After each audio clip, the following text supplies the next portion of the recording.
We can be great peacemakers. And the great war makers can turn into peacemakers. But that's got to start with peace movements all over the country. Because all empires, including the U.S., devour themselves. First of all, abolish the Electoral College. That is totally atavistic. It was a big mistake by the founders.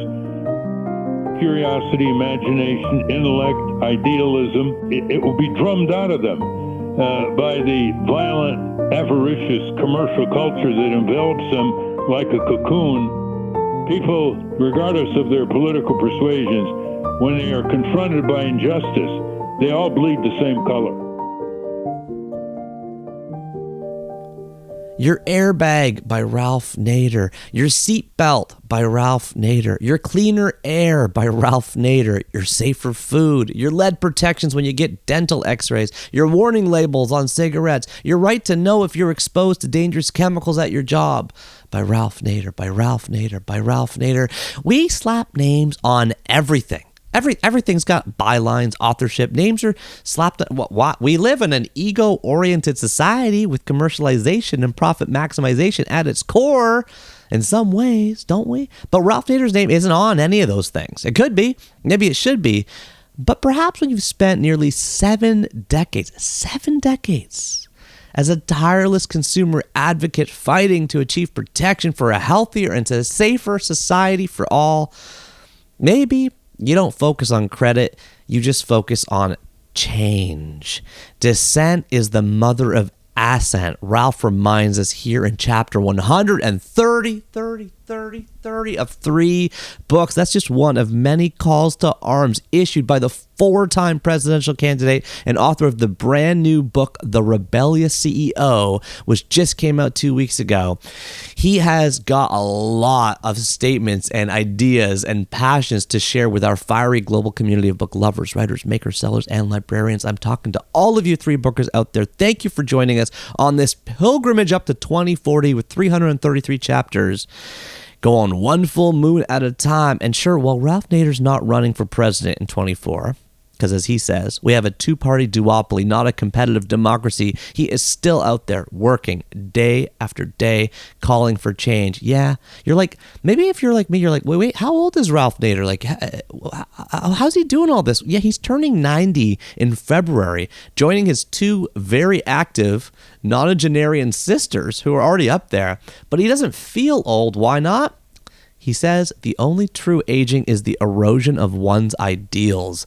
I love that quote. I loved a lot of quotes he said. You're going to feel the energy between us here.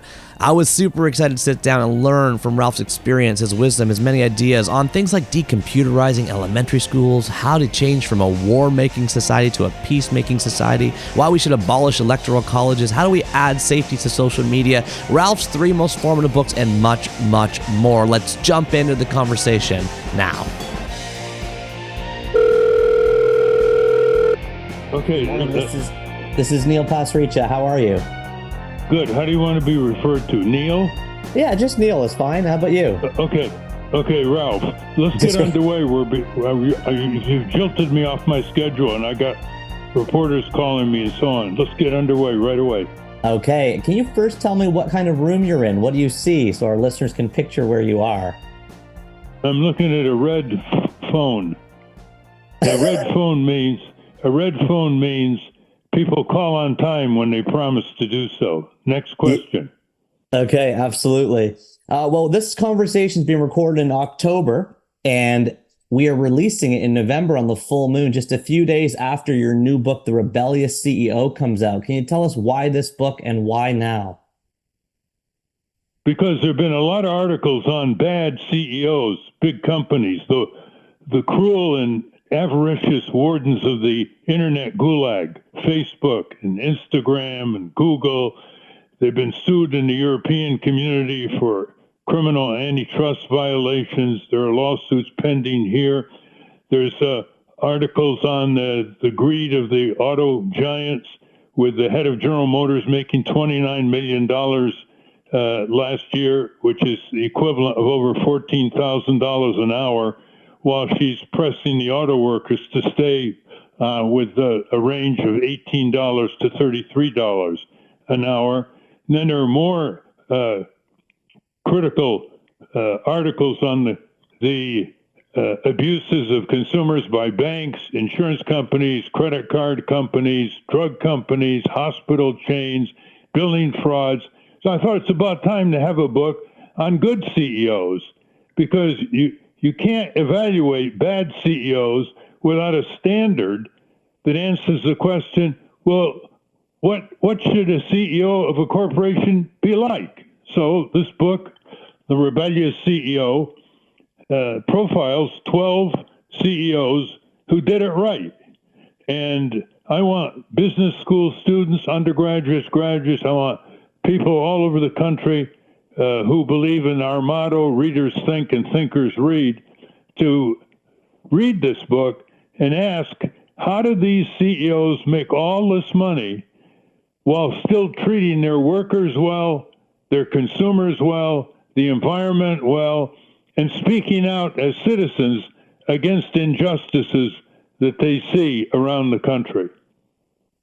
I love that, Ralph. I got an advanced copy of the book. I've had a chance to flip through it. I love your profiles on John Bogle and Saul Price and a number of other great leaders. And I should say, for people listening, the reason we are late starting is because, of course, I was trying to connect you through a computer, and you used that phrase just now, internet gulag, which I loved. A cover story in the 1970 New York Times, 53 years ago on September the 2nd, said, Nader fears computers will turn us into slaves. So, of course, Matt jumped on and said, Ralph doesn't have a computer, Neil. How are you trying to connect with him? We came up with a different solution today. So do you still feel that way today, that computers will turn us into slaves? And if so, is that why you don't have a computer today, or is there another reason too?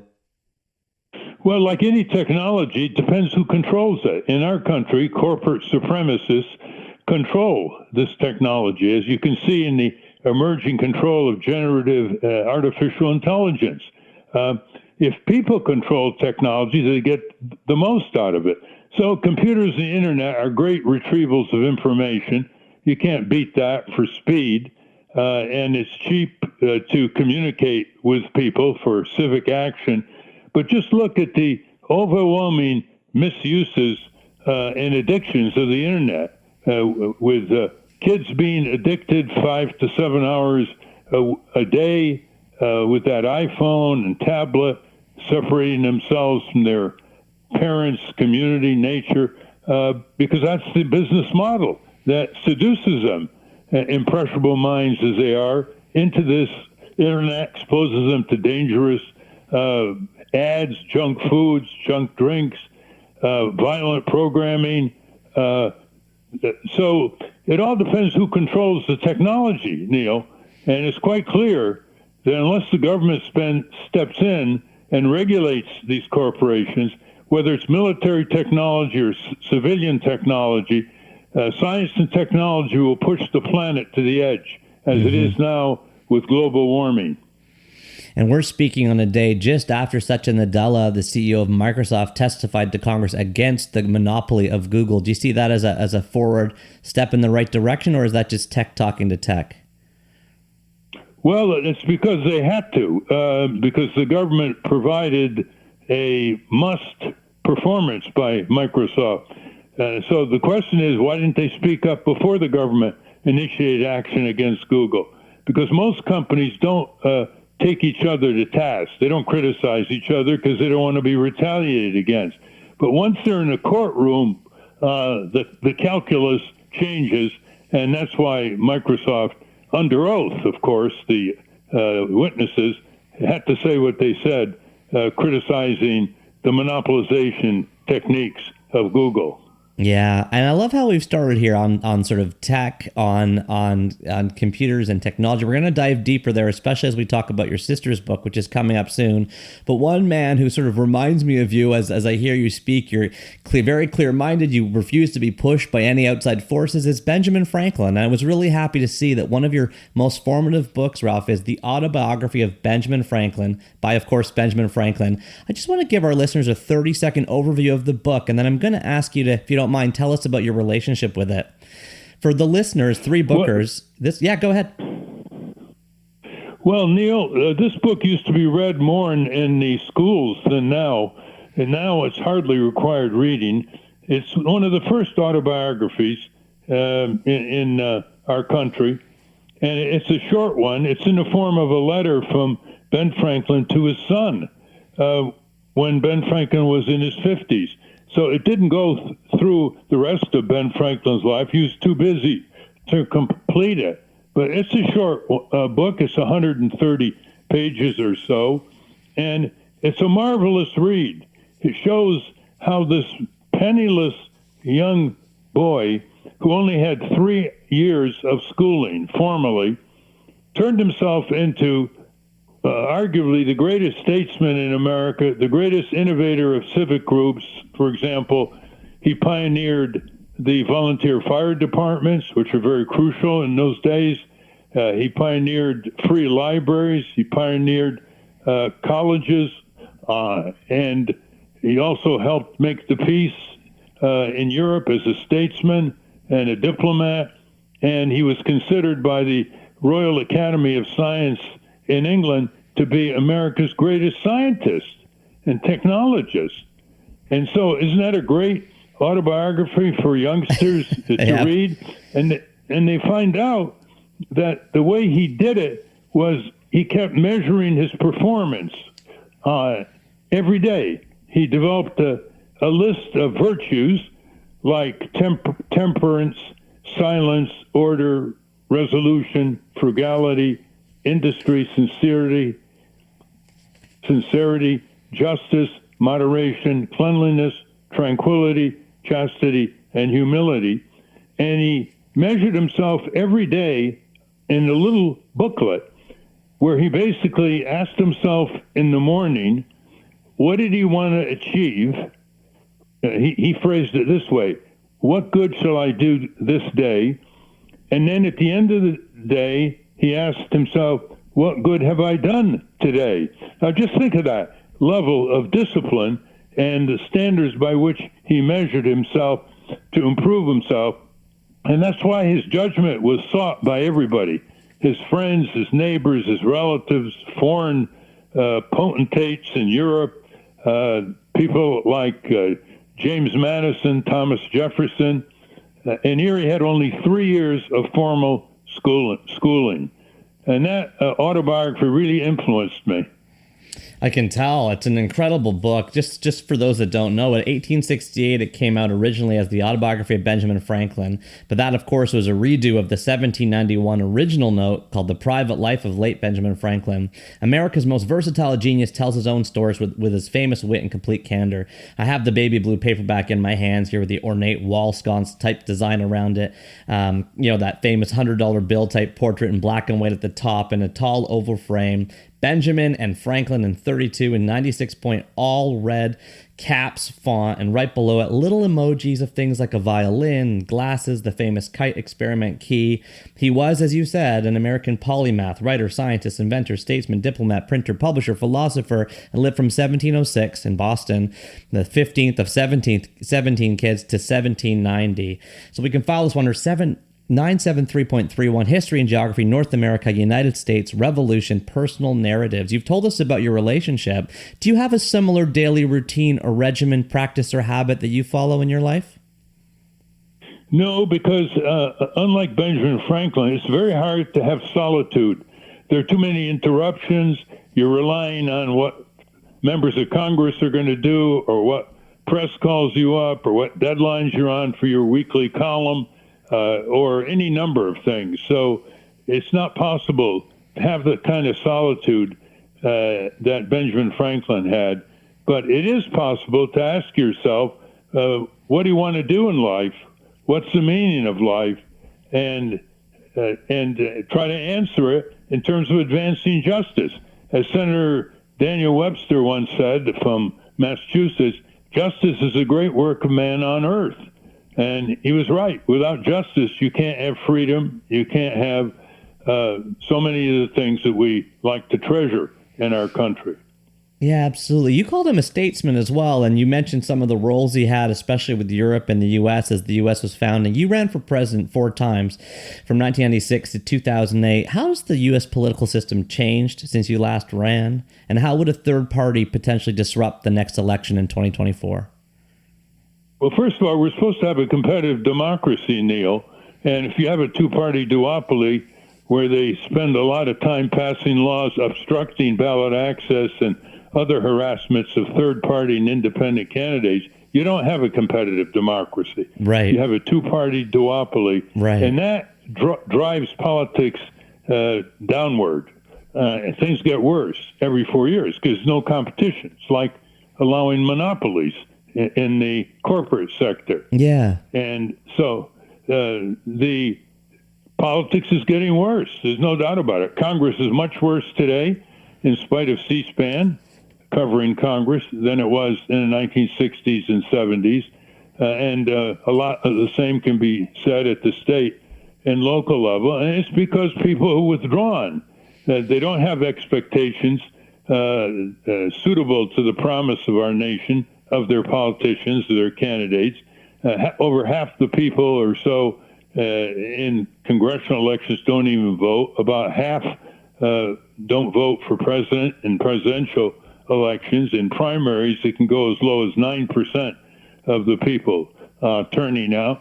So when the people turn away from engaging a democratic society, when they think politics is a dirty word, why should they be surprised when they get dirty politicians? Yeah. So I always want to focus in my campaigns. I also focus on the people. I say, look, you got to shake yourself up. You can't give up. You got to do your homework about the candidates, the parties. You got to inject your own issues into the election instead of just watch debates and engage in descriptions of the rhetoric that the candidates hurl at each other. Absolutely. And this is, music to my ears because, I'm 44 years old. I'm living in Toronto, Canada, where I was born, just outside in the suburbs.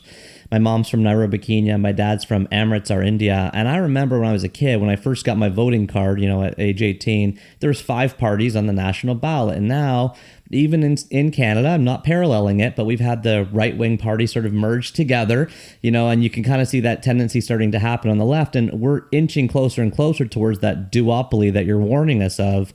How do nation states who aren't the U.S. kind of put their heel in the ground against that? And what is the U.S.'s pathway out? You speak a lot about many issues, and we've seen Andrew Yang run. I know Cornel West is running as a third-party candidate this time. What do you see as the sort of high-level guiding principles for other nation states, and how does the U.S. kind of move forward from here? Well, first is to raise the expectation levels of people so they make higher demands on their politicians. Like, it's a disgrace where Canada has full Medicare for all, and we still have tens of millions of people without health insurance or severely underinsured, and 2,000 people die every week in the U.S. because they can't afford health insurance to do the diagnosis, pay for the diagnosis and the treatment, and the billing fraud is enormous. Canada has, with all its problems, many more social safety nets than the U.S., and that goes back to very low expectations. When voters think they're smart when they're cynical, they're not smart when they're cynical. Bad politicians love cynical voters because cynical voters either don't vote or they withdraw and have no expectation levels that would corrode the shenanigans of the existing candidates on the electoral arena. The second way to break up the two-party duopoly is to start locally. That's where you can actually get on the ballot easier as an independent and third party. And that's where you can start having a more competitive democracy. Then you move to the state, and then you move to the federal level. Because our Supreme Court has been very, very biased against third-party rights, to put it mildly, it's hard to start at the top in Washington. You have to start in the towns, villages, cities, where you can actually have more competitive candidates getting on the ballot. I love that. I like that mentality. And I like that quote you also said a few moments ago that readers think and thinkers read. It reminds me of page 91 of Franklin's autobiography, where he writes, "From a child, I was fond of reading, and all the little money that came into my hands was ever laid out in books." I thought that might be a nice gesture with the nice overlay you've given us, Ralph, to sort of ask you, what does your reading life look like?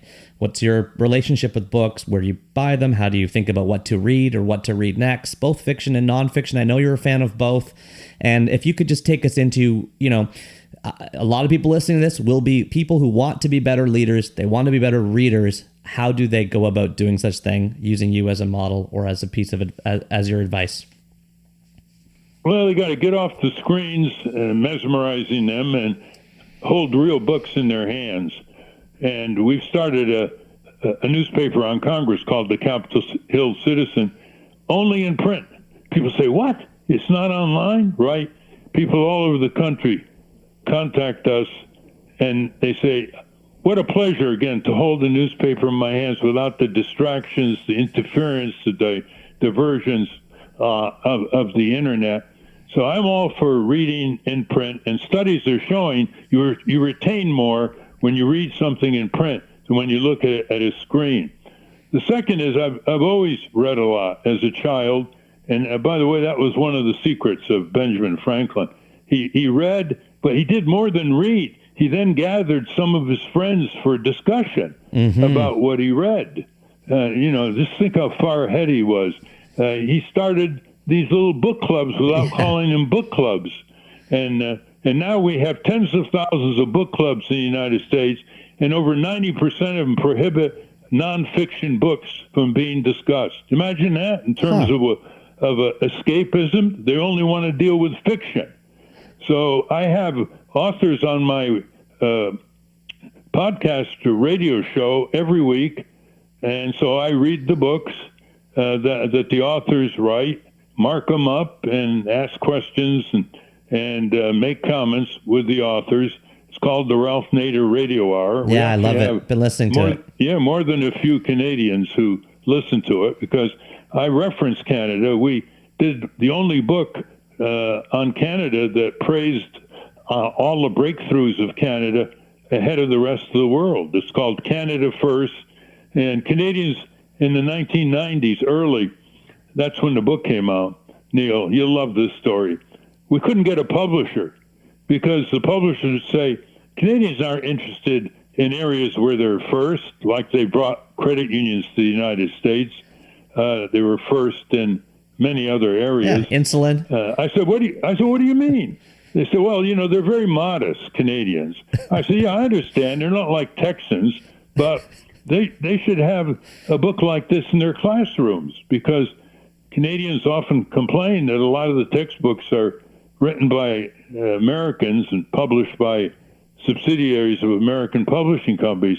Anyway, to make a long story short, McClellan, a publisher that since has merged, published it, and it became a bestseller, a paperback bestseller around 1993. It's called Canada First. Oh, I love that. I will look that up, and we will put that book as well as everything you're referencing in our show notes, so people can go to 3books.co and just hear a list of every reference. You've already dropped a number of them for us. This is wonderful.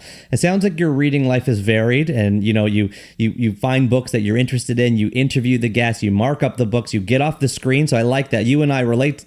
You and I are the same. I only read books in analog form. I'm not an e-reader kind of guy.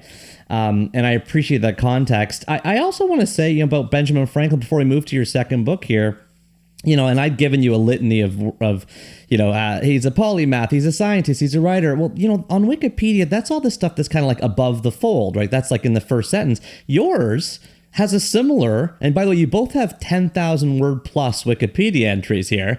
You have a similar above the fold, just in terms of the number of words used to describe you. An American perennial presidential candidate, political activist, author, lecturer, attorney, noted for his involvement in consumer protection, environmentalism, government reform. But as I was reading the top of your Wikipedia bio, another word caught my eye. It said, the New York Times calls Nader a dissident. And I know that comes from an article in 1972, but it is also the lead, LEDE, on your bio. How do you relate, or what's your relationship with that word dissident, and what role do you think dissidents have in our society today? Well, anybody who reads history knows that dissent is the mother of assent. Almost everything in our Constitution was once the subject of dissent. Bill of Rights, for example. And because dissent was allowed and people discoursed and talked about it and built movements, they began to agree, yeah, it's pretty good not to force someone to incriminate themselves on the witness stand, the Fifth Amendment. Yeah, it's pretty good to have freedom of speech and freedom of religion. Yeah, it's pretty good to have a right of trial by jury, the Seventh Amendment. This is the purpose of third parties. As they climb the ladder of public consensus, they are dissenting against the rigid conformity of a two-party duopoly, Republican and Democratic parties, who increasingly are racing to the bottom and defining each other by saying, do you know how bad the other party is? Instead of defining themselves by how good they can become regardless of the other party. Are there any dissenters today in U.S. culture or politics that you follow, that you recommend, that you point to? You know, who today is speaking the voice of the people? In addition to yourself, of course, but who are some names that you follow that you suggest people follow? It's a busy, cluttered world out there. Ralph, can you help us curate it a little bit? Well, that presupposes the media covers people so we understand and discover them. And right now, the local TV doesn't cover civic leaders much at all. So they can't turn these civic leaders into people with a following, because look at the degraded nature of evening television in the United States. But there are people all over the country. Some of them are a little more well-known, like Noam Chomsky. Some of them are not known, but they're traveling the country, like Jim Hightower of Texas, the great populist, author of numerous books and former elected agricultural commissioner in Texas. There are people like Ray Rogers who initiate corporate campaigns to help unions on strike and put more pressure on management to give them a fair deal. But by and large, the civic community has been excluded compared to the coverage it used to get in the 60s and 70s, which resulted in lawmakers passing laws, environmental, consumer, labor, that improve the country. That's one of the unmentioned crises of today's over-commercialized, over-sensationalized mass media. And that includes public radio and public broadcasting. They're increasingly becoming corporatized, and they don't have civic leaders on very often at all. Yeah, and plus we're getting our news. You mentioned public radio and you mentioned television, but for the most part, at least people of my social group, they're not turning to either of those channels. They're getting everything from the internet. It's all typically, corralled into just a few companies. Meta, that has Facebook and Instagram, Elon Musk, who has X, or formerly called Twitter, and maybe you throw in, one or two others there, but the channels themselves are corporate. The channels themselves are corporate. There is not many non-corporate avenues to information. Nobody would have predicted this 25, 30 years ago. They would have said the real problem in censoring out the civic community are advertisers on television, over-the-air television, cable television. Now the corporations, in their evil ingenuity, have developed systems where they trap people into their own daily news collection to avoid even the networks. Yeah, exactly. And your echo chamber and my echo chamber are different, and there are no two alike, and they feed us, anything that will keep us on the platform themselves. Now let's take that, table setting that we left there with the incredible polymath Benjamin Franklin. And let's transition out to your second book, which, as you can tell, Ralph, I use these books as jumping off points to talk about a number of issues, which I really appreciate your willingness to engage on. But the second book is You Are Your Own Best Teacher, ! By Claire Nader. Published by your sister and, of course, by Essential Books in 2022. The cover is a bright yellow book with a white cartoony clouds, bright blue writing and images. It says across the very top, Tweens, a book for you and your family. Claire goes on to describe teens as people between the age of 9 and 12 inside. The subtitle of the book, You Are Your Own Best Teacher, is Sparking the Curiosity, Imagination, and Intellect of Tweens. In the middle of the cover, there's a bit of an emoji-type image of a sun with a set of scales sitting on top, holding, yes, our namesake on the podcast, a pile of 3 books. So we already love it. Claire Nader is your older sister. You obviously both have great genes, as I believe she's born in 1928 and is 95 today, if I have that right. She's a political scientist. That's correct. Okay, she's a political scientist and author, recognized for her work on the impact of science on society, a graduate of Smith College, and holds a PhD in public law and government from Columbia. You can file this book under 158.1 for personal improvement. Ralph, please tell us about your relationship with You Are Your Own Best Teacher by your sister, Claire Nader. Well, this is a book like no one's ever written before, because although there have been studies on teenagers and commercial culture and tweens and what's happening to them, no one addresses the tweens directly. And that's what Claire did. She basically took over 50 topics, 2-3 pages a topic, and tried to engage with these youngsters.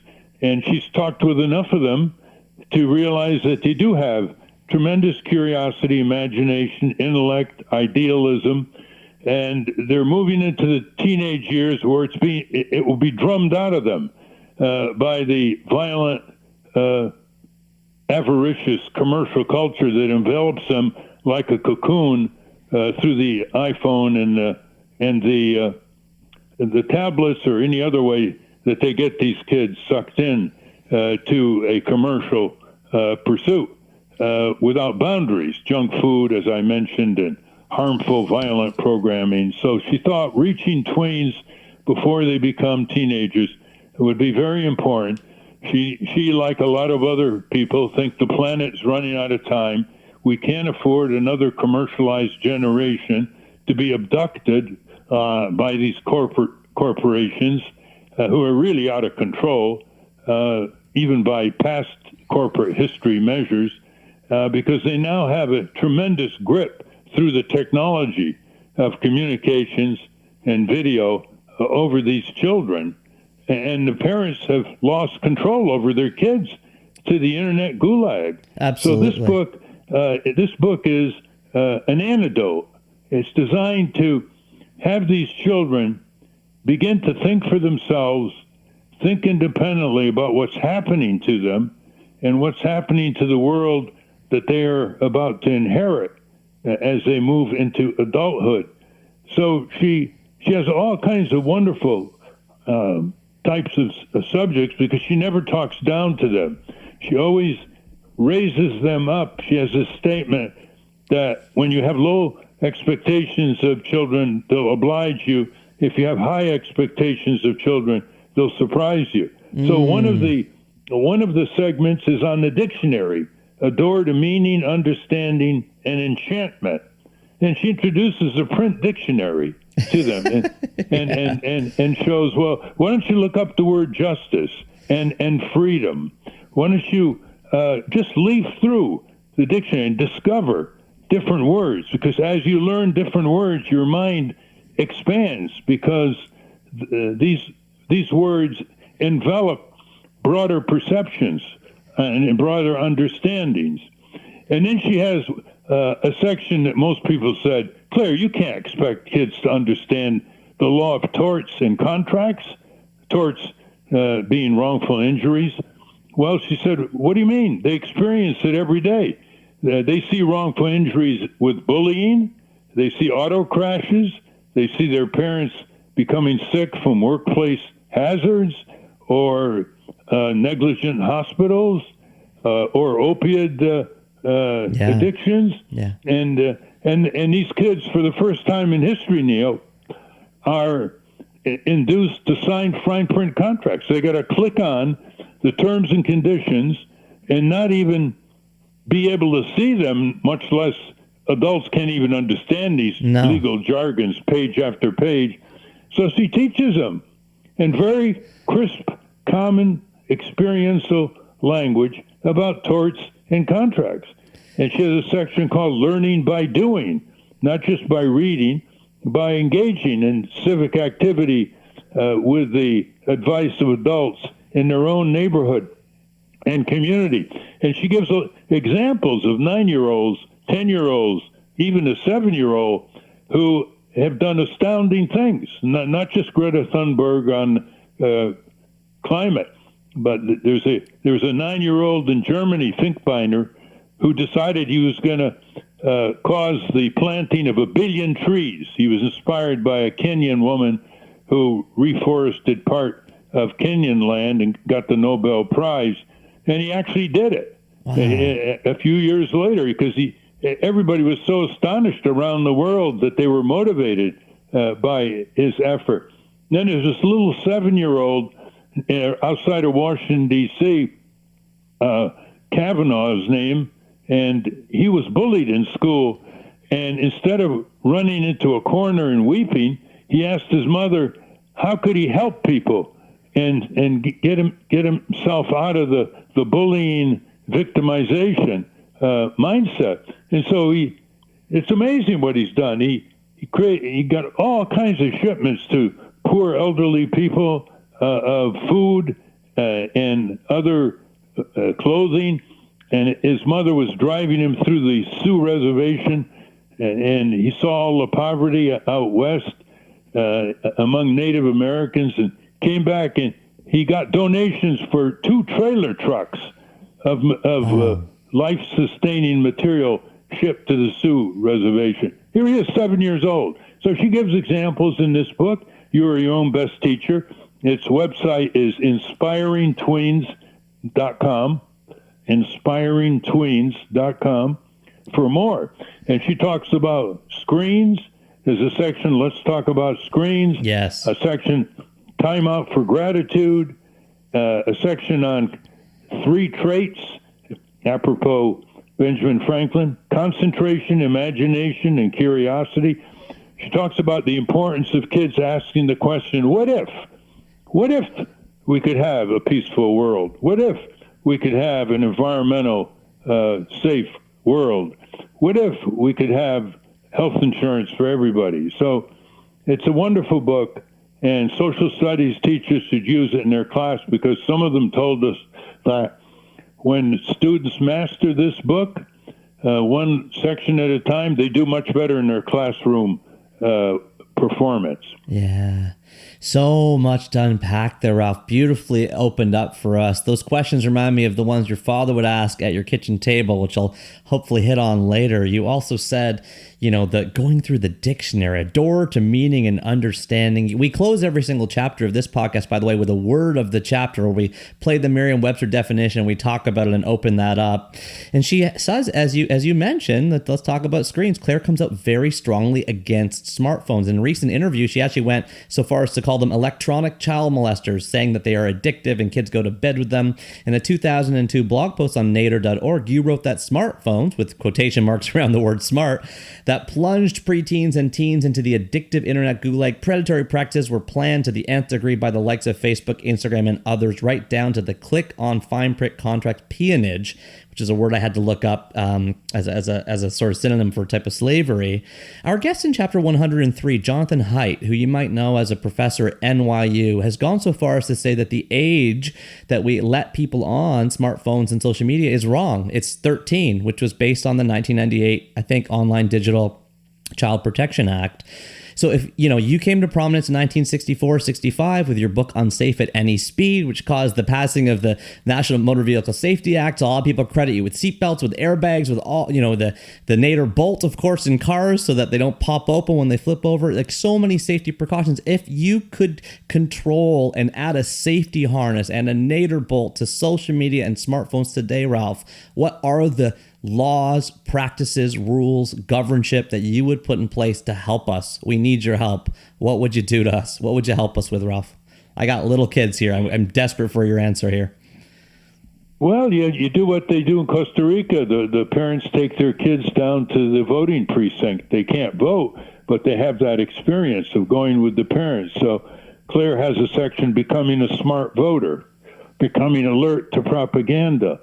Another section is Learning to Unlearn. Look at the myths we learned in school, like Columbus discovering America, like there was nobody here when he landed.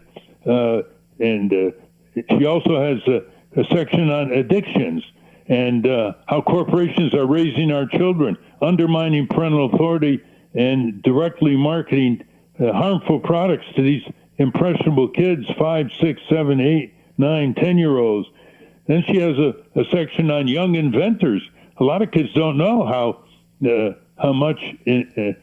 many inventions kids have discovered. And then she has something on the importance of a questioning mind.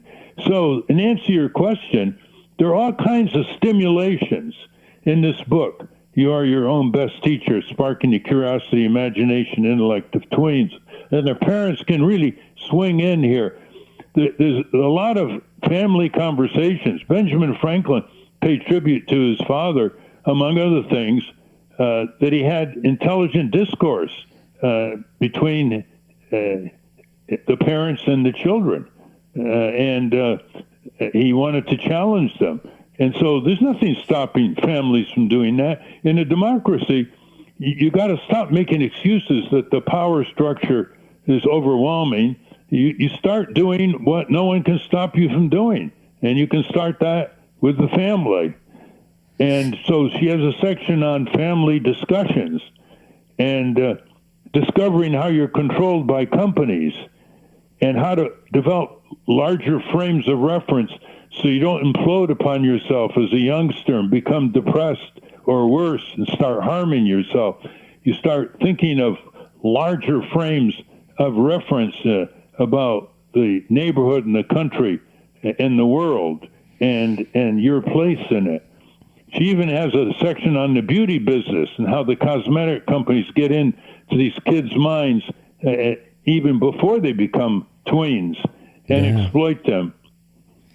Yeah, and I love this whole bottom-up groundswell, the organic kind of, taking them to the voting precincts as they do in Costa Rica. You're behind the National Traffic and Motor Vehicle Safety Act of 1966. I mean, certainly it's credited to you with your book and everything. The Surgeon General has come out recently, Surgeon General Vivek Murthy, a former guest on our show, talking about the perils of social media and loneliness addiction. So what would the National Social Media Safety Act of, let's say, for argument's sake, 2024 or 2025 look like? Do you agree with raising the age? If so, to what? And what other types of, controls would you put in place? Would you ban them from schools, as some people are talking about? Well, I try to decomputerize elementary school as much as possible so that they can look at the teacher in the eye. The teacher can put an arm around their shoulder and advise them and use the teacher's judgment, instead of being standardized, mechanized, computerized, with all kinds of Google apps flooding the classroom. I think there are legislative proposals that children can be blocked from using the internet, just as a way they can't buy liquor until a certain age. All these things have to be carefully studied so we can make sure they're workable and they're in the best interest of these children. And that's not going to be easy because it requires parents to become much more informed about the damage being done to these children. This internet gulag and the wardens are breaking up families. They're creating all kinds of acrimony inside the family. Set aside your iPhone, you're eating dinner, Jill. Fights like that. And the companies learn how to induce these children to nag their parents mercilessly to buy the products and services. And even the war toys They're promoting war toys with young boys. There's a section in Claire's book on waging peace, not war, and how war is a racket, talking about the Marine General Smedley Butler, who got the double Congressional Medal of Honor and turned against the corporations who he said he was a servant of in Cuba and in China in the early 20th century. So there are all kinds of things people can do. Yeah. There's a group called Fair Play that tries to spread family assertion against the corporatization of family life and get kids out more into nature. You don't see kids on sidewalks playing anymore. No, exactly. They're all inside. Look, Wow. they're all looking at screens. And it doesn't matter whether it's Sri Lanka, Canada, Japan, U.S., Mexico. It's transcultural. That's how insidious these corporations are. They transcend cultures because they're very centrally manipulative. Yeah, American Time Youth Study says that kids now spend 7% of their days outside, which is the lowest level in recording since the survey began. And I am also very glad, and I agree with you fully about raising the age and thinking of it like liquor. Jonathan Haidt is proposing 16, as a starter age from 13, which it is now. And I'm also glad, Ralph, that you mentioned standardized testing and sort of the problems of standardized testing, because in my research on you, I discovered that, you have another sister, Laura, who is a tenured professor at Berkeley, and she is 93 and she's against standardized testing. So I'm thinking here, Claire wrote this book. She wrote it, and she's comes out not when she's 94. She's 95 now. Laura's a tenured professor at Berkeley. She's 93. You're 89. You're publishing a book. It'll be 2 weeks past when this comes out, called The Rebellious CEO. So by all accounts, I'm looking around, and I know you had a brother that passed away younger, and we're going to talk about that in our next book. But here I am looking around. I'm like, oh my gosh, the Naders are all in their 80s and 90s. They're still contributing. They're still working. They're still cognitively fit. I am envious, and I'm curious, as someone in their 40s, that's me, or anyone listening to this in their 20s, 30s, 40s, 50s, or 60s, what would you advise or tell people at these ages to prepare to invest in healthy, happy decades in their 80s and 90s? What are the investments people like me can make in order to hopefully be more like you and your siblings when we're in our 80s and 90s? Well, first, Neil, you have to believe that the only true aging is the erosion of one's ideals. Ooh. That's one. And then you live a healthy life. You don't have the addictions of alcohol or tobacco or worse. You eat good, nutritious food and exercise and, commune with nature, have time for reflection, enjoyment, and be as steady as possible, and try to carve out a meaningful contribution to humanity.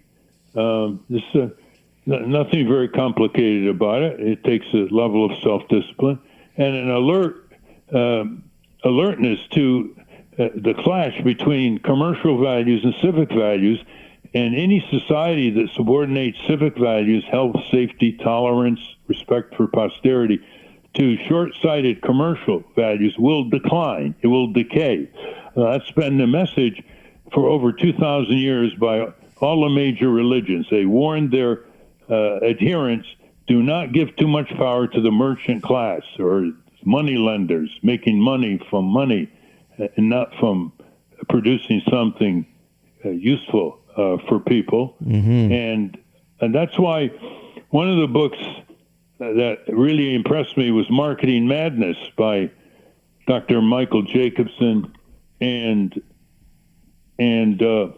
Laurie Ann Mazur. This came out, I don't know, 20 years ago or so. It's the best, most devastating critique of commercial marketing I've ever seen. One area after another, with great documentation. The section on what the tobacco and alcohol companies did to people is worth the whole book and more.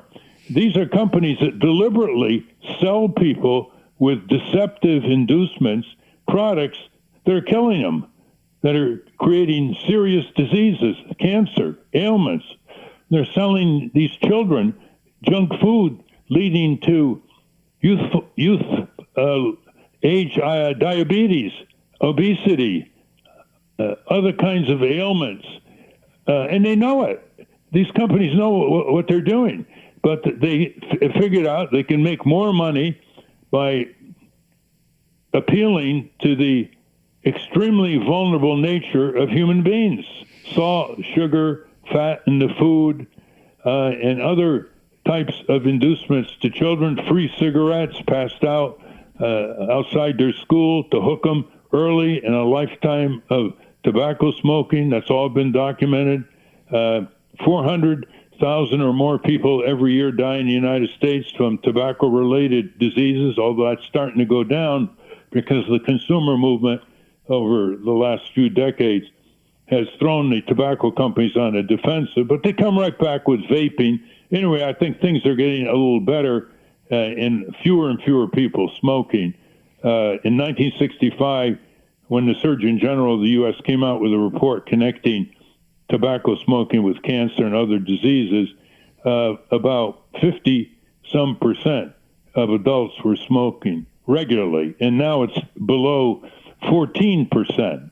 So there is progress in that area, and we should not be reluctant to publicize it. But still, they're constantly coming back. The opiate epidemic, for example, the gouging that goes on by the drug companies that are not price regulated in the U.S. as they are to some degree in Canada and other countries.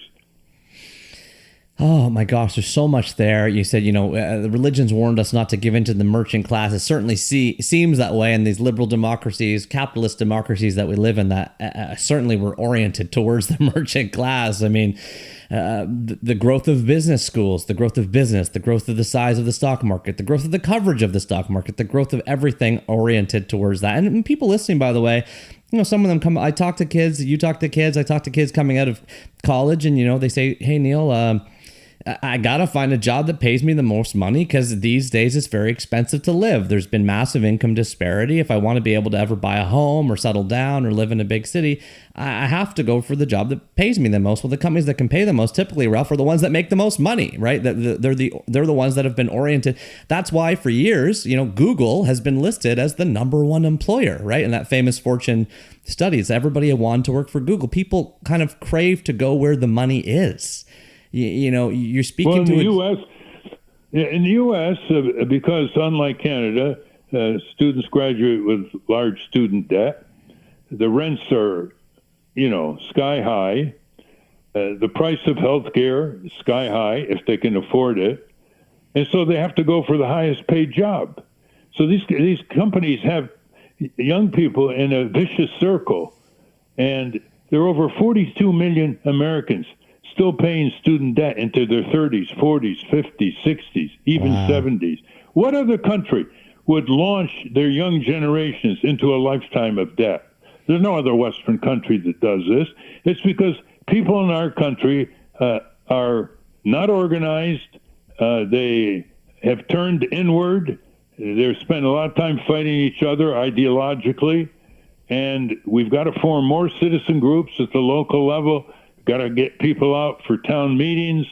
It all takes is less than 1% of the people, Neil, organized as active citizens and reflecting public opinion about where the country should go and what kind of society we live in to turn the Congress around and state legislatures. Less than 1%. That's the lesson of U.S. history. Even the civil rights movement didn't have more than 1% of people working in congressional districts. So that gives people optimism, because as long as they know what they're talking about, they represent public opinion, they focus on the decision makers like the legislatures, they can prevail even against the most powerful corporations, because corporations don't have the vote yet. We, the people, have the vote. And although candidates want to raise money from corporations, they want to do it to get votes. So if you cut off that funnel and say, look, we know what your game is, politician. We know what your opponents are standing for, and you can raise all the money that you want, but we're going to nullify it by smart voting. I'm so glad you brought this up, and all the kind of the talk about influencing the sort of larger scale structure of the U.S. and talking about Congress. Because on page 67 of "You Are Your Own Best Teacher" by Claire Nader, she actually writes, "Our country boasts too much for its own good." That phrase really struck me. "We're number one," she writes, "is a mindset that is implanted in us at a young age. It's true that we lead in military power, the overall size of the economy, and a taxpayer-funded development of science and technology, but beyond those areas we are far too smug, which is exactly the wrong attitude if we are to better serve our country." So based on that last answer you gave, which I really loved, what role do you see the U.S. playing on this global stage that we all live in the past, in the present, and the future? And right now you're speaking to book lovers. That's the audience here, but people that read around the world. What role do you see the U.S. playing? I saw your notes on the Security Council, by the way, from Zelensky. I thought that was a really good point you made about how, I won't go into the detail, you can bring it up if you like, but what role does the U.S. play past, present, and future? Well, since we're the chief fomenter of illegal wars and armed incursions all over the world, we have bases in over 100 countries, for example. Look at blew apart Afghanistan, Iraq, overthrew Libya's in chaos and violence. That was Hillary Clinton's war, persuaded Obama, and Obama later said it was his worst foreign policy decision. Is still going on, the chaos and conflict spilling over into neighboring African countries. Now Ukraine, not pushing for peace negotiations and unconditional ceasefire. That's dragging on and on, incredibly destroying Ukraine and so many families. Regardless of the criminal invasion of Ukraine, which is provoked by pushing countries into NATO up against the Russian border, they're very sensitive. They were invaded twice in the 20th century, and 50 million Russians were killed. Imagine if that was the scene in North America. We would not be so reticent. All this and more, we're trying to push Germany to rearm even more, push Japan to rearm even more against China. Since we're in that posture, we can be great peacemakers. And the great war makers can turn into peacemakers. But that's got to start with peace movements all over the country, not just the Quakers and the Unitarians and a few other peace groups and peace spokespeople. It's got to be a mass movement, because all empires, including the U.S., devour themselves. They take away public budgets from domestic necessities, put them in incredibly expensive, redundant weapons of mass destruction. Over half the operating budget of the U.S. is military. Wow. All empires devour themselves. Can you just open that up for me a little bit more? Yeah, look at the Roman Empire, overextended, devoured itself, was invaded and eventually toppled. The British Empire overextended and devoured itself. The rule of empire is limitless power and limitless expenditure. The British Empire was spending enormous money trying to control the colonies, India, and others around the world, U.S. and neglecting its own domestic needs. I mean, that's the axiomatic rule about empires. They eventually devour their domestic selves. Are there any of the 17 presidential candidates for 2024 that is a proponent of peace? Yeah, well, obviously Cornel West, he's by far the most progressive candidate announced in the field to date. He's very comprehensive, domestic, foreign. He knows that the main issue is the corporate domination of our country, our culture, our economy, and our government. He knows what a corporate state is, which is the definition of fascism: corporations controlling governments and turning them against their own people. Franklin Delano Roosevelt, in a message to Congress in 1938, said, "Whenever private power controls government, that's fascism." Those were his very words. And Cornel West is very eloquent. The question is whether the Green Party is going to become more energetic, field more local candidates which support better presidential candidates, raise the adequate funds to get them on the ballot and provide for an alternative vision, at least, in a two-party duopoly that can be extended every 4 years.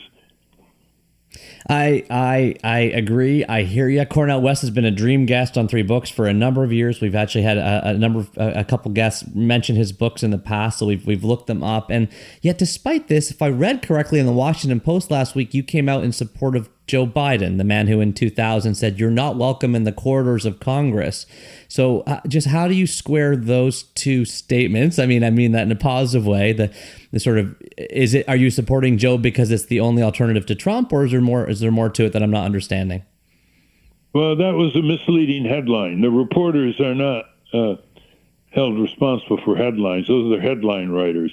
I mentioned that between the two parties, the Republican Party under Trump is a party of fascism in all kinds of ways that are quite demonstrated now, not just the January 6th assault on Congress, but all kinds of ways: voter suppression, violent talk, undermining worker rights, children's rights, women's rights, you name it. And the Democratic Party is a party of autocracy. They are in the grip of corporate consultants and media advisors. And so what I said to the Post was, between fascism and autocracy, I'd take autocracy, because it allows a small window of vulnerability being turned around, whereas fascism is violent domination of people and knows no boundaries, as history has shown us around the world. Well, the headline writer put Joe Biden in the spot of the Democratic Party, and I don't endorse anybody, because once you endorse a candidate, you have to keep your mouth shut if the candidate says something that's disagreeable or behaves in a disagreeable way in the subsequent months before the election. And the headline writer figured it's a little more dramatic to say, well, look, now I'm supporting Biden. Biden is a imperial empire advancer. He's very weak on Wall Street. He's improved his position domestically, largely because of the pandemic, the COVID-19, with large infrastructure projects and social network support, which are now expiring, like the child tax credit expired over a year and a half ago that cut child poverty in half in the U.S. Child care support is now stopping because they were all term limited. But he is better than he was. But basically, I was saying we need third parties, we need competition. But if you don't want to vote for a third party, you got a choice: autocracy, Democrats; fascism, Trump, Republicans. And as I'm listening to you, though, I'm wondering why you don't go for a fifth term. I mean, you got the energy, you got the chutzpah, you got the clarity, and you also have something you didn't have in 96 and 2000 and 2004, Ralph, which is you got 20, 30 more years of wisdom, which is, they can't use age against you, because we already have mostly older people going for president. Well, it's a very simple answer to your question, Neil.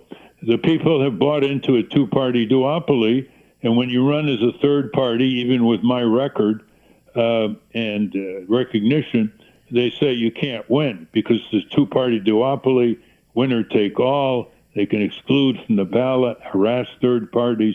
So the people have become tactical voters rather than voting their conscience.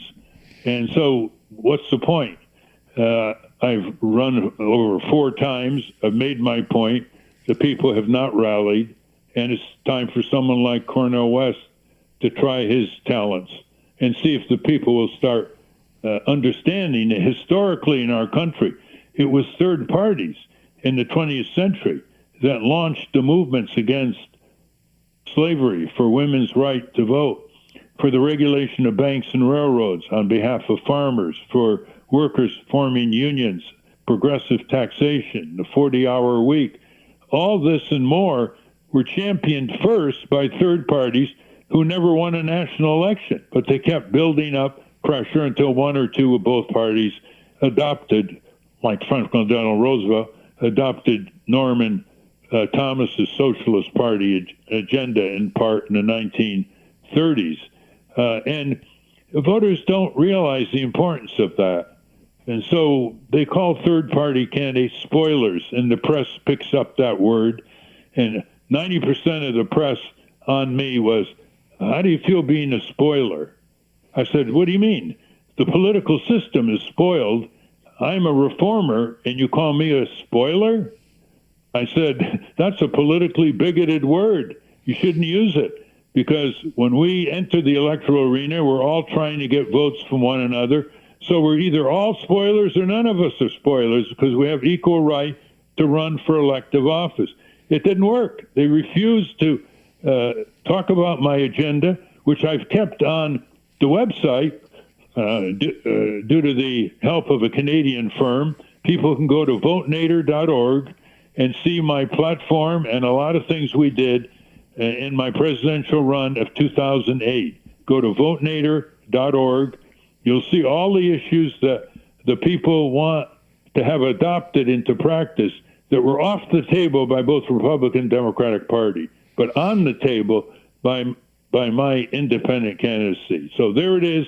You can see it all the approaches, the attempts to get public support, to push the two parties, all on votenader.org. It's amazing how much you have done, Ralph. It's incredible. I was astounded. You know, when I told people I was interviewing you, you're right. That is the first thing people said. Oh, the spoiler. Oh, 2000. Oh, Gore versus Bush. First thing that comes up. It's even in the lead on your Wikipedia bio, of course. And when I watched An Unreasonable Man, the 2006 documentary based on your life, I was surprised, but of course, when you go deeper, you see more, to discover that, hey, you know, Gore lost Florida by whatever it was, 576 votes, but more than 12 other parties, including yours, but also Pat Buchanan and many others, had many more than those votes. Also, other states like Vermont maybe tipped one way or the other. You mentioned first past the post in there too, and I really appreciate you opening this up for us, because I was interested to discover 22 countries around the world use popular vote instead, including Mexico and some South American countries. So I guess I'd love you to open up a little bit more on your take now, 23 years later, on the kind of Gore versus Bush, Ralph Nader spoiler debate, and what you would do to reform the Electoral College voting system. Well, first of all, abolish the Electoral College. That is totally atavistic. It was a big mistake by the founders. Most people in America, if you say, have you ever voted for a presidential candidate? They'll say, of course. I said, no, you haven't. Nobody's ever voted for a presidential candidate in the United States, because you vote for the electors. You don't vote for the candidate. You vote for the electors who represent the candidate. Imagine something like this, and we call ourselves the world's longest democracy.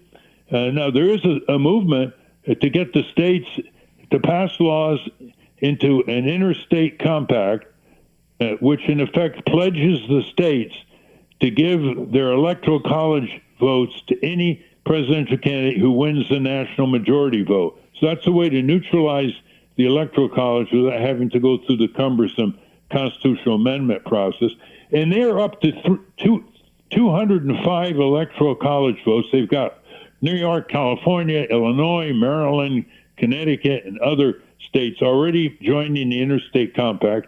All they need to do is go to 270 and they have a majority, and that would neutralize the electoral college. Now, the Democrats have lost two presidential elections in 2000, 2016, when they won the national popular voter toll, and they lost the electoral college. And they still won't back the civic movement led by a former Silicon Valley entrepreneur, Steve Silberstein, in San Francisco. And they still won't back it. So that's one. The second is, remember, the recount in Florida was stopped by the Republican Supreme Court in Washington in an atrocious decision, because the recount would have shown that Gore would have won. But more important is the 537 vote margin difference in this huge state of Florida between George W. Bush and Al Gore. Over 300,000 registered Democrats voted for Bush. So, I mean, who are they blaming?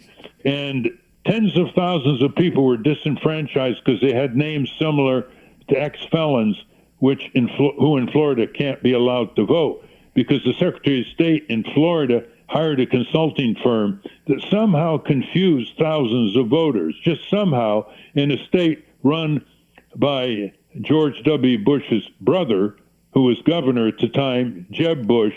So all kinds of sine qua nons here. Had Gore just won his state of Tennessee that he represented in Congress for years, he would have won the presidency, everything else remaining the same, including the Florida distorted win for George W. Bush. So try to get this through the press, almost impossible. They're like on a broken record. How do you feel being the spoiler in 2000? I went down to Florida, Neil, and showed the Democrats how they could win. There was a big issue regarding an airport in South Florida. If they just took the side of the people who didn't want that, they would have won more than the differential of 537 votes. But Gore supported the funder of this project, and he lost votes in Florida as a result. So it's very hard to repair history here. And in the documentary on me, An Unreasonable Man, that you mentioned, a Harvard professor showed that my campaign was designed to get 5% or more of the votes so we could get federal funding for the next round in 2004. And I campaigned far more in Democratic California than I did in Florida. It doesn't matter what the evidence is, what the academic research shows, what the facts show. The press is hung up on labeling all third parties as spoilers. Shame on them. Absolutely. Shame on them indeed. And I would highly recommend that 2006 documentary for those that haven't seen it, An Unreasonable Man. A lot of what you're talking about abolishing the electoral college, about bringing about peace, about changing the way America views itself, makes me think of the phrase democratizing America. That is indeed the title of your third most formative book, Democratizing America, : and apologies, I don't know how to say your brother's first name. Is it Shafiq? Yes. Ralph Nader and the Founding of the Impossible College by Dimitra Doukas, Doukas. This book was published by Interlink in 2016. It's got a black cover which says Ralph Nader and the Founding of the Impossible College in blue, white, and yellow font. And there is a ribbon-like photo of what appears to be the actual college on the front with kind of bucolic trees and a yellow building. Dimitra Doukas is an anthropologist born in 1948. What's this book about? Well, already past its manufacturing heyday, Winsted, Connecticut, the Naders' hometown, was wrecked by the devastating 1955 flood. For Ralph Nader, Ralph's elder brother, the way to rebuild was by democratizing knowledge. A community college, he envisioned, would turn the old town into a regional hub of learning and creative citizenship. Impossible, people said. Winston was too small, too gritty, too depressed. Turning those attitudes around took genius, persistence, and an uncommon gift of persuasion. An inspiring story of close-up grassroots change and of a visionary leader who withstood ridicule and disappointment long enough to show hard-headed New Englanders what they really agreed on. File this one, Dewey Decimal Heads under 378.1 for social sciences /education/higher education. Ralph, please tell us about your relationship with democratizing America. Well, my brother, Shafiq Nader, was a graduate at the University of Toronto. After he got out of the U.S. After he got out of the U.S. Navy. And he was a great persuader. He brought the best out of local people who thought it couldn't be done, and he persuaded them it could be. Of course, he worked in our family restaurant, and when it closed at 1 a.m., he would have meetings with a small group of citizens who were working to establish the first community college in Connecticut, which is now, by the way, rated as the best community college in Connecticut and number 83 of the 1,300 community colleges in the country. He thought community colleges are very important. We all went to Ivy League schools, and they were hard to get into, and they were expensive. And he really believed in the community college movement in America, and proved it. and he was a great mentor to us. He a great believer in the contributions of Benjamin Franklin, which he studied closely, and that's how he got the best out of people. You know, education is a really hot topic. You mentioned Ivy League. Did one of your sisters also go to the University of Toronto? Did I read that right somewhere? No. No, okay, I got that wrong. Yeah. Just Chef. Okay. The interesting thing about this book, Democratizing America, the improbable establishment of a community college, at the time in the second smallest community in the country to have a community college, by the way, is that some teachers use it as leadership training courses because it really shows how coming out of nowhere with no assets, no money, no political influence, just by sheer knowledge, determination, he made this happen in the mid-1960s.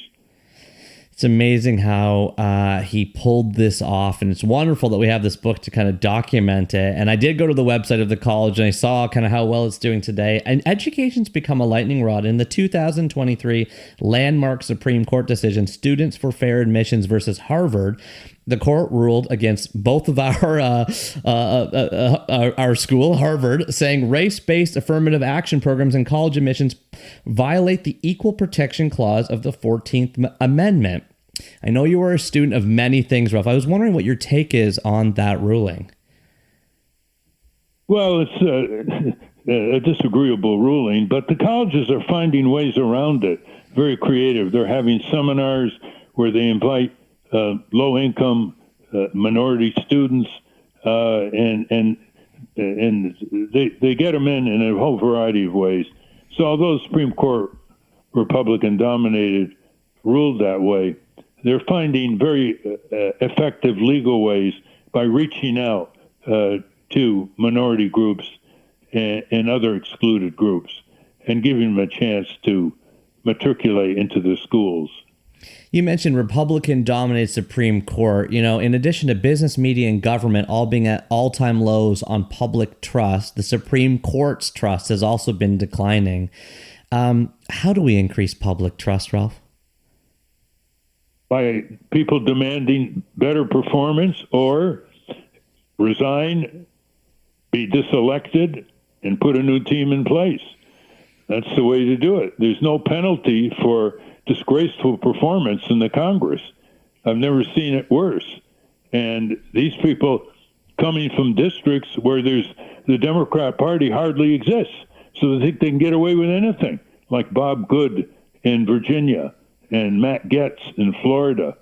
So the people always have to say to themselves, who is going to save a society that aspires to be democratic instead of autocratic or fascistic? The answer is the people. Mm-hmm. And it doesn't take that many of them. As long as they are going with public opinion, there's a lot of left-right support for all kinds of changes in the U.S., contrary to the media always talking about heavy partisanship, red states, blue states, conservative against liberal. Look at the areas where there are huge polls of conservative and liberal voters. A higher minimum wage. Mm-hmm. It's now at 7.25 federal. It's frozen for years, thanks to the Republicans. Child care programs, huge support. Cracking down on corporate ripoffs and crime, huge support. Mm-hmm. Labor union laws that facilitate joining labor unions, the highest in 70 years, huge support.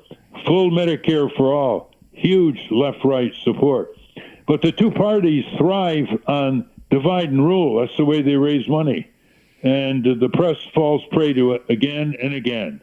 Every day they talk about blue states, red states, conservative, liberals, partisanship, and they don't understand what their own polls show, that on fundamental issues where people live, work, and raise their families, these pitiless ideologies don't have as much meaning, because people, regardless of their political persuasions, when they are confronted by injustice, they all bleed the same color. They're all ripped off in the South by corporations, just the way they're ripped off in the North.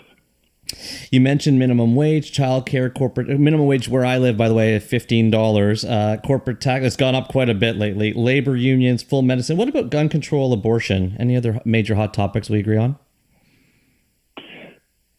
A lot of support for gun safety laws, like safety locks, background checks. Canada has a much more rational structure for gun ownership. Proper storage so the kids don't get it, and hundreds of kids die in the U.S. because an 8-year-old gets a gun that isn't properly stored at home and fires it and kills the little sibling. There are a lot of ways. Professor David Hemingway, who is the nation's leading expert on injury prevention at the Harvard School of Public Health, has come up with dozens of ways that have actually worked here and there, but are not nationally applied that can reduce gun violence. And abortion, it's the old story.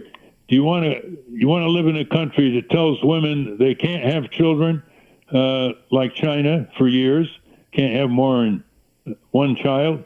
Or do you want to live in a country that forces people to have children, like Romania? This is something that's within the discretion of the woman and whoever she chooses to be her advisor, whether it's members of the medical profession or clergy. Yeah. Okay, cool. Well, listen, there's been a lot of ground covered here, Ralph. I know you have a busy day, and I'm sorry that I kept you delayed at the beginning. I wanted to just close off with one final question. You're 89, you'll be turning 90 in February. You've had a massive, enthralling kind of legacy so far. And you've been publicly heralded for decades, and you've been publicly vilified for decades. You have lived under the sort of massively different opinions about yourself. Shaft, your brother, wasn't as well known. And so I'm curious if you could close us off with a bit of wisdom, a nugget of sort of any bit of life advice that comes from your many decades being both heralded and vilified in the press. What final words of wisdom do you have for our listeners today as we close off this wonderful, generous conversation? Well, first of all, a lot of what you call vilification comes from corporations and their toadies in the political sphere. It doesn't come from the people.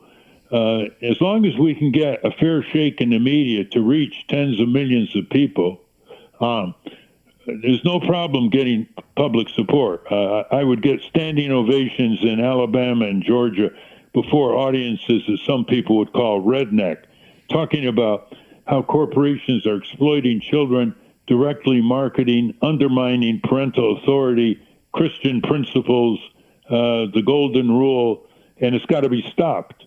And very conservative families were very supportive of that. So it comes down to you can't have a democracy without democratizing the media. And if it's the corporate media, then you're going to have the problems that you just alluded to. You might want to learn that when I exposed the auto industry with the book on safety and speed that came out in 1965, at that time, the media would never criticize a vehicle by name for lack of safety. Right. They would call the Corvair, when they ever reported it, they would say a medium-sized rear-engine American car. They would never say Corvair. So I had to go to Toronto to CBS for the first show on my book, which was relayed through Windsor and into Detroit. Oh, wow. As a CBC, result. yeah. So that's right. So the Canadian media really helped launch the auto safety movement in the United States. And it's because CBC is a crown corporation. Yes, absolutely. And the funding of which is always a political issue up here from the different parties. To close us off, Ralph, do you use a hardcover, paperback, or audio or ebook? Can I ask? Oh, as much as possible, a print, hardback, or paperback. Nice. And how do you organize your books on your bookshelf? They continue to defy the law of gravity. What is your book lending policy? Don't expect it to ever come back. Nice. Do you have a white whale book or any book you've been chasing the longest? Anyway, and any book you haven't read that you've always wanted to? Well, if you indulge me, I'm trying to get people to read a fable I wrote about Congress called When the Rats Reformed the Congress. Ah, and nice. It's designed to make people laugh themselves seriously and concentrate on the bulk of the book, which is how the people rose up and captured Congress from the clutches of 1,500 or so corporations who now dominate it. And there's so little imagination among the staff and members of Congress that they don't want to even read a fable that had a lot of humor in it. I'm trying to figure out how to have book sessions on Capitol Hill where they study it, because it reflects a lot of our experience on how to mobilize people to take control of the legislature to whom they've delegated such vast constitutional powers. I love it. And I love your love of books. Do you have a favorite bookstore, by the way, living or dead? Pardon? Do you have a favorite bookstore? Yeah, it's called Counterpunch. It's an online bookstore out of California, has the most progressive books for sale, and does a lot of good progressive talk, articles. So go to Counterpunch and see what books are there. They have our books for sale, and it deserves support instead of going to Amazon. Absolutely. Thank you so much, Ralph. This has been just an incredible conversation. Very generous of you with your time, your patience with me and my questions. You've gone all over the place with us. You've given us 3 formative books. Everything will be at 3books.co. Is there any last words of advice or anything you'd like to leave our audience with before we say goodbye? Well, as authors often do, they leave with advice to read the books. Read my sister's book, You Are Your Own Best Teacher. It'll help you gain proper parental control over your kids who are now in the grip of the internet gulag wardens and the iPhone 5 to 7 hours a day. Go to inspiringtweens.com. And if you'd like, you should pick up the autobiography of Benjamin Franklin and the book Marketing Madness.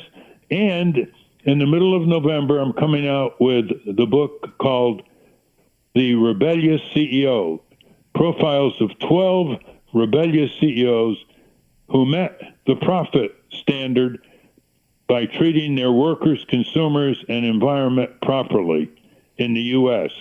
It's called The Rebellious CEO. You can pre-order it now from Melville Books in New York City.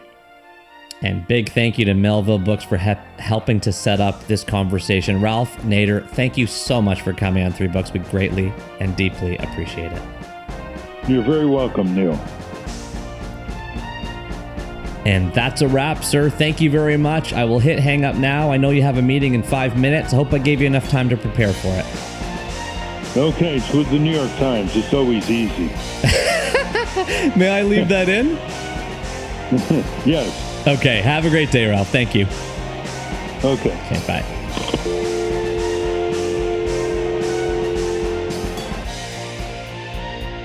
Hey everybody, it's just me, just Neil again, hanging out my basement couch here, listening back to that wild conversation with Ralph Nader. Look, you could tell at the beginning something happened, and you might have been like, what went on here? Basically, I did not realize, although I should have from my research, that Ralph has no cell phone and no laptop and no computer of any kind.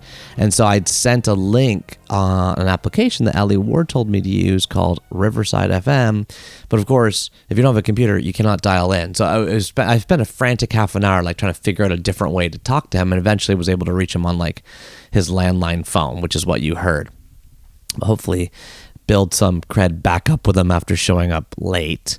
And I think, we got along well. I know he doesn't like talking about, for example, the 2000 election. I've heard him say that many times over the years, but for him to open up that way about it, I thought was just so generous.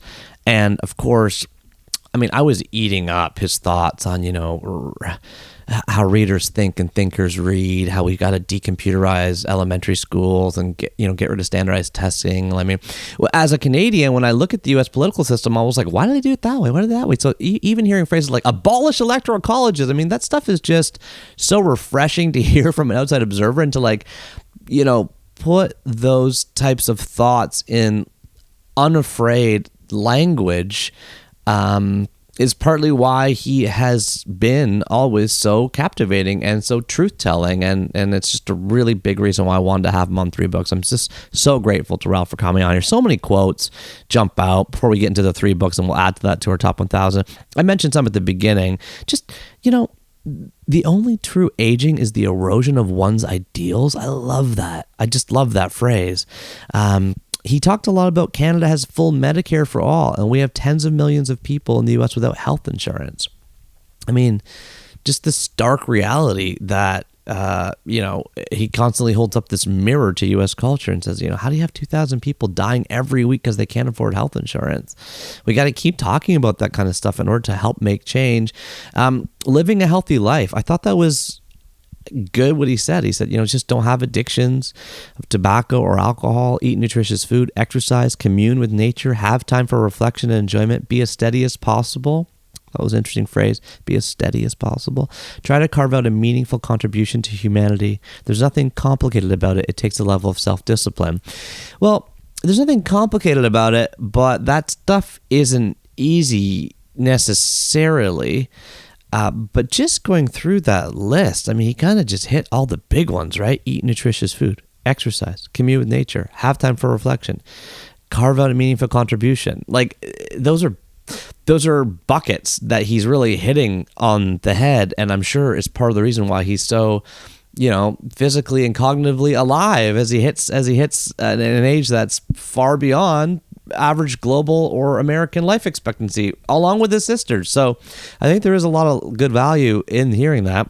I love this phrase. We can be great peacemakers. Great war makers can turn into peacemakers, but it has to start with peace movements all over the country.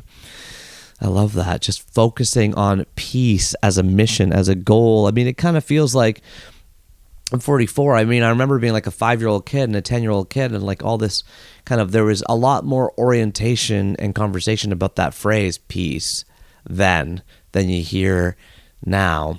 Peace seems to be slipping from the window. Why? Is it because the algorithms don't really have a way to monetize peace? Peace isn't a very sexy image to click on the YouTube algorithm feed, is it? Like, as opposed to someone who's angry or upset or challenging, or, I mean, those are things that our brain is attracted to. We've got an amygdala. It wants to keep us safe. So we see and we are attracted to things like, anger and so that type of stuff.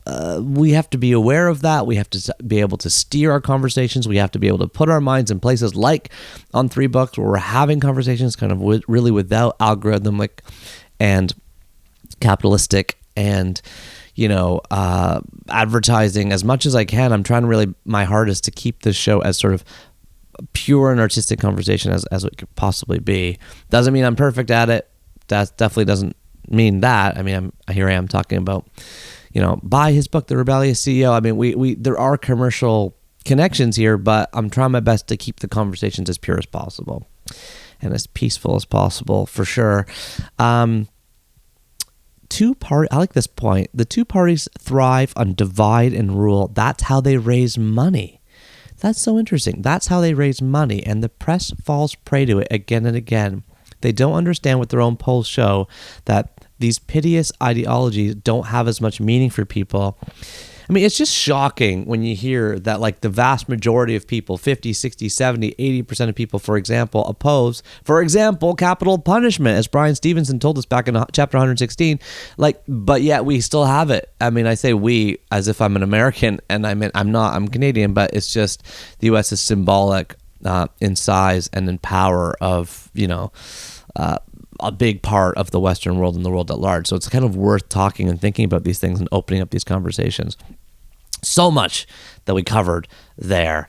basically, you can hear in my voice, my excitement.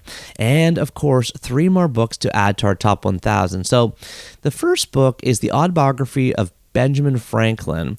Now, we're not adding this to the top 1,000, and you know why, because it's already on there. So this book was given to us in chapter 5 by Gretchen Rubin. It's number 989 already on the top 1,000.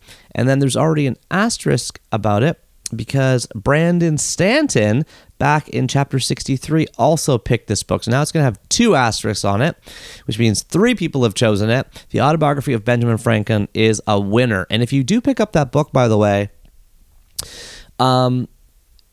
I think Ralph was very astute. He pointed out something that I don't think Brandon and Gretchen or I in those conversations hit on, which is that he started this near the end of his life. He didn't finish it. So it covers really his early life quite a bit. So actually, as a result, the more interesting parts of the book, in my mind, are at the end of the book. Like where he talks about that sort of OG self-help idea of like kind of mapping out his day and talking about how he's going to focus on these disciplines and stuff. If that's attractive to you, don't be afraid to skim or skip like entire big swaths of the first chunks of that book because there's a lot of meat near the end of it. And then the other 2 books, of course, to add to the top 1,000 are number 620, You Are Your Own Best Teacher by Claire Nader, and number 619, Democratizing America by Dimitri Dukas. So Nader, is Nader, and Dukas is Doukas. Those 2 books have been added to the top 1,000. Can you believe we're almost getting into the 500s now? Just a few chapters to go. So Ralph, thank you so much for the generosity and gift of coming on 3 books. I want to also say a big thank you to Sammy Sontag at Melville House Books, who was very kind to reach out to me to suggest this interaction and exchange, which has really been valuable to 3 books. So thank you, Sammy, for thinking of this show. And to all of you for listening. It's a pleasure and a privilege to commune with you. I hope I have joined you on a walk, on a bird watch, on a long drive, on a workout, wherever you're up to, whatever you're doing. Thank you so much for this lovely connection, and thank you so much for listening to 3 Books. Okay, are you still here? Did you make it past the 3-second pause? If so, I want to welcome you back to the Cover to Cover Club. Not to the Cover to Cover Club. What am I talking about? To the End of the Podcast Club. The End of the Podcast Club is one of 3 clubs we have. The Cover to Cover Club is another one of them. That's people listening to or attempting to listen to every single chapter of 3 books. Drop us a line if that is you. We will add you to our list. We're starting to keep a list of those people. And, of course, the Secret Club, which you can't say more about, other than a mailing is just about to go out to all you Secret Club members. If you want to know more about the Secret Club, you got to call our phone number for clues. That is 1-833-READ-A-LOT. Don't be afraid to give us a call. There's no such thing as a bad phone call. Leave us a formative book, a suggested guest, a thought about reading. Anything is great. And as we always do, let's start off the End of the Podcast Club right now by going to those phones. Here we go. Hi, Neil. Aloha. This is Jane Marie from Hawaii. And I just listened to one of your podcasts that was probably done a long time ago with David Sedaris, and where you did a really long interview with him, which was really awesome. And I loved it. I just absolutely loved it. So 3 books that I love, The Little Prince, I'm sure you know who it's by, Dry by Augustin Burroughs, and Me Talk Pretty One Day, David Sedaris. Those are my favorite 3 books. So hope to find your podcast again sometime. I don't know how I stumbled upon it because obviously this one was done many years ago, and it was delightful. So goodbye. Aloha. Aloha, Jane Marie from Hawaii. What a pleasure to hear from you. I've never been to Hawaii, interestingly. Ever. Never. I've never, ever been to Hawaii, although the bird watcher inside me is desperate to go. I don't know how you stumbled on the David Sedaris interview either, but it has emerged as our most popular conversation ever in the history of 3 books. So it's kind of cool once that happens sometimes, I think it's got like a few 100,000 listens across YouTube and people listening to it on Spotify and Apple and stuff like that, which is wonderful and great. And it was so generous of David to give us that time. I mean, I still remember sitting in the back of his limo going from place to place to place, and he was just so giving. I remember at the very end, I had the pile of Sedaris books at my feet, and he like painstakingly like went through each and every one of them and signed each and every one of them and wrote something different in each and every one of them. Dear Neil, thank you for having my children. David Sedaris. What a kind-hearted guy. And I'm not surprised to hear that Me Talk Pretty One Day is one of your 3 most formative books, Jane Marie, as well as Dry by Augustin Burroughs and The Little Prince by Antoine de Saint-Exupéry, which is the only one of those 3 that we have on the top 1,000, although we do have a David Sedaris book on the top 1,000 now, right? Yeah, of course, from Nora McInerney, back in chapter 91. We've got Dress Your Family in Corduroy and Denim. But we don't have Me Talk Pretty One Day yet, although you're making us add more Sedaris to the list and talk about David Sedaris more, which is always a great thing. Thank you so much for your phone call. If you're listening to this and you want to leave your 3 most formative books, please do so. 1-833-READ-A-LOT, READALOT. It is a real phone number. So if it doesn't work, you can just make a voice memo and email it to me. My email's on 3books.co if that's a bit easier for you, or you're calling from somewhere where the phone doesn't seem to be working. Thank you so much. Now it is time for our letter of the chapter. And this chapter's letter comes from Gina Buangaro, who you might remember from way back in, what chapter was it? Let's see, chapter 117, where Leslie and I sat down with her and her husband, AJ Agarwal, and we talked about their multiple formative books. So Gina wrote me a letter, and then she gave me permission to read it on the air, and it goes like this. Neil, I've been struggling to get through the 3 Books episode on the activist who criticized American Dirt. So that would be Miriam Gerba, for those that don't know, and that was in conversation in chapter 62. I guess I might be a failed Cover to Cover Club member. I thought American Dirt was a wonderful example of what I would call a literary thriller that gave me so much empathy for what Mexicans, illegal immigrants, and refugees go through in ways I had never thought about before. She absolutely humanized them. I also felt she captured beautifully a portrait of family, both by birth and by circumstance, and the unbreakable bond between mother and child. The reason I'm having trouble with the chapter is that I fundamentally disagree as an author that authors can only write stories based on their very particular identity. I don't think that's what good literature is or should be, and that's not how I read or how I want to read. I co-wrote one of my books entirely from the perspective of a male character. With that theory, that would be off limits. Flaubert could not have written Madame Bovary or Tolstoy Anna Karenina. If that theory were true, historical fiction could not even exist as a category, and it is in some very real ways, my entire life, at least professionally and also perhaps interiorly. I love that word, Gina. I've been thinking about emailing you about this, and then I came across this piece which summed up my experience perfectly. And she links to a Wall Street Journal article that is called Why My New Novel About Racial Conflict Ran into Trouble by Richard North Patterson, who's a really famous author. Today's identity politics has led many in the publishing industry to insist that writers can only tell stories about people like themselves. That's bad for fiction and democracy. So we're going to link to this article in the show notes. And thank you so much to Gina for letting us share that letter on the air. It is a valuable conversation. I agree with you. I agree with you. I mean,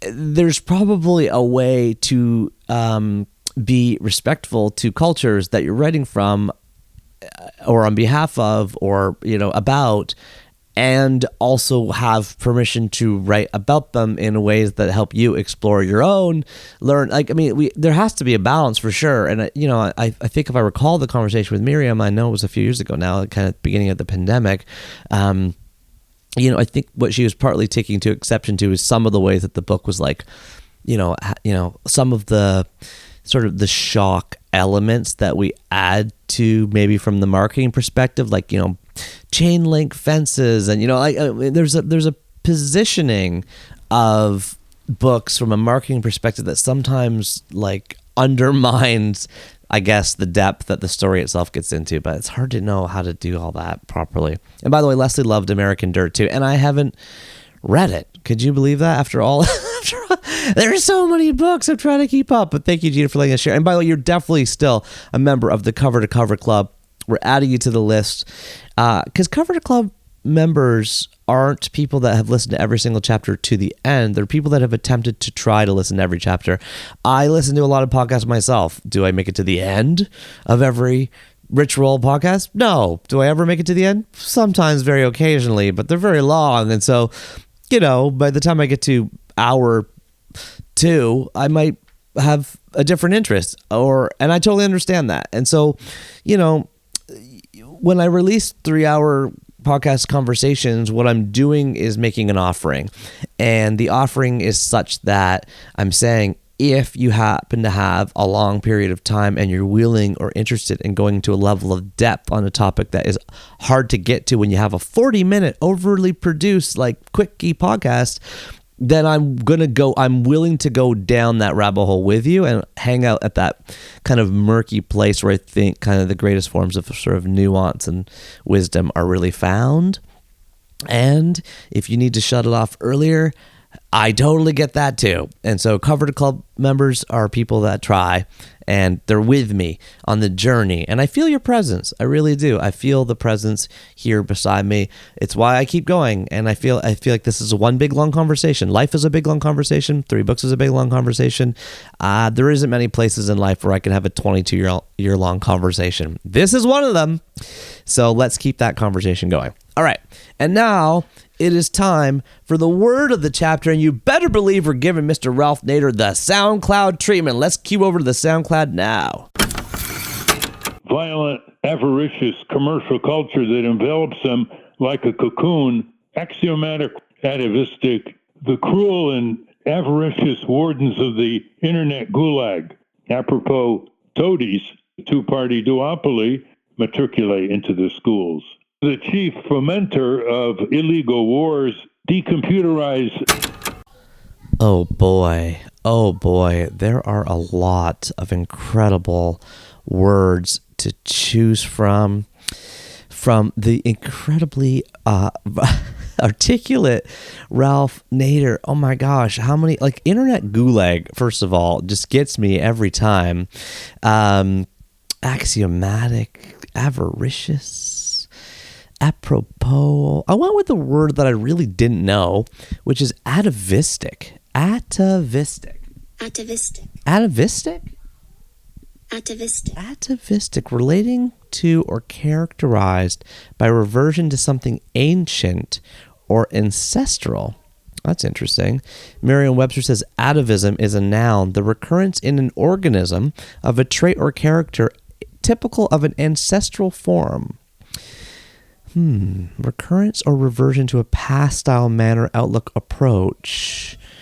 Or I like the secondary definition, an individual or character that manifests atavism, and then it has in brackets throwback. Interesting.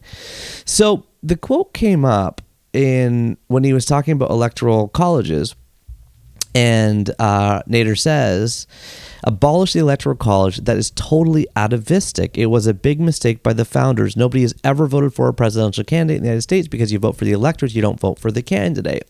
Well, atavism, interestingly, is a Latin origin word. Atavis means forefather. Okay? Atavis means forefather. So atavistic means forefather-like, right? Forefather-like. That's perfectly used because it's the founding fathers of the U.S. that came up with the electoral college system. And he says, but it's used in a negative way. So when something is used in an ancient way, kind of in a negative way, atavism. That is atavism. Atavistic, a new word to insert into your brain. There are 80,000 words in English, only 800,000 words in English by the most recent count, according to Professor Robin Dunbar, future guest, by the way, of 3 books, and 60,000 words, for example, in French. So, we got to keep adding to our pile. It has been a wonderful pile-adding quest for us so far. Sitting down and hanging out with Ralph Nader was something that I it was so much fun. So many things he was kind of telling us about resonated with me, and I hope they resonate with you too. And until next time, let's all remember that we are what we eat and we are what we read. Keep turning that page, everybody. I'll talk to you soon. See you in the pages and in the next full moon for chapter 131. Take care.